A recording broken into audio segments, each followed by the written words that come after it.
Hi అండి, welcome to infinite divine tarot. ఈరోజు రీడింగ్లో మీ next step correct డైరెక్షన్లో ఉందా లేదా, యూనివర్స్ ఏం మెసేజ్ ఇస్తుంది చూద్దాము. సో రీడింగ్ చూసే ముందు నా ఛానల్ని సబ్స్క్రైబ్ చేయటం మర్చిపోకండి. సో రీడింగ్లోకి వెళదాం. ఇక్కడ నేను 3 కార్డ్స్ పెట్టాను. Pile 1, pile 2, pile 3. మీరు పిక్ చేసుకున్న దాని ప్రకారం యూనివర్స్ ఏం మెసేజ్ ఇస్తుందో చూద్దాం. సో పైల్ 1 పిక్ చేసుకున్న వారికి ఏమొచ్చిందో చూద్దాం.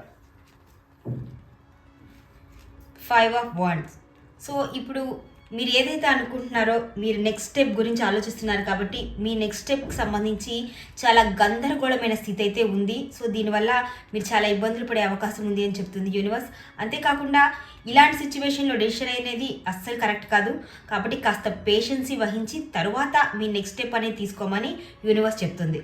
సో యూనివర్స్ ఇప్పుడు ఏం చెప్తుందంటే నాట్ ఎట్, కాస్త పేషెన్సీ కావాలి అని చెప్తుంది. సో సెకండ్ పైల్ పిక్ చేసుకునే వాళ్ళకి 10 of Swords. సో మీరు ఇప్పుడు మీ నెక్స్ట్ స్టెప్ని మూవ్ చేస్తే కనుక ఖచ్చితంగా మీరు ఇబ్బందులు పడే అవకాశం అయితే ఉంది. లేదంటే దాని వలన ఆ స్టెప్ తీసుకోవడం వలన మీరు ప్రమాదంలో పడే అవకాశం కూడా ఉంది అని యూనివర్స్ చెప్తుంది. ప్రమాదం అంటే ఫిజికల్గా జరిగే డ్యామేజ్ అని కాదండి. మీరు దాని వలన కొన్ని ఇబ్బందులు ఫేస్ చేస్తారు, కొన్ని ఆందోళనకర అంశాలు అయితే ఉంటాయి అని దాని అర్థం అనమాట. కాబట్టి యూనివర్స్ ఏం చెప్తుందంటే ఇప్పుడు అసలు మీరు ఏదైతే స్టెప్ తీసుకోవాలి అనుకుంటున్నారో దాని గురించి ప్రస్తుతం ఆలోచించవద్దు. యూనివర్స్ ఏం చెప్తుందంటే నో చెప్తుంది. సో థర్డ్ పైల్ పిక్ చేసుకున్న వాళ్ళకి the empress. So me energy అనేది చాలా స్ట్రాంగ్గా ఉంది, మీకు పాజిటివ్ సపోర్ట్ అయితే వచ్చింది. సో మీరు ఏదైతే స్టెప్ తీసుకోవాలి అనుకుంటున్నారో అది మీకు పాజిటివ్ వేలో వెళుతుంది అని యూనివర్స్ చెప్తుంది. సో యూనివర్స్ ఎస్ చెప్తుంది.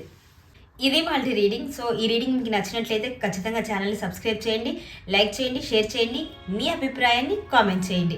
ఇది జనరల్ రీడింగ్ అండి, కాబట్టి ఇది ఎవరికి నచ్చినట్టయితే వాళ్ళు తీసుకోండి. టైమ్లెస్ రీడింగ్ కాబట్టి ఇది మీ ముందుకు వచ్చింది అంటే యూనివర్స్ మీకు ఇస్తున్న మెసేజ్గా భావించండి. Thank you for watching.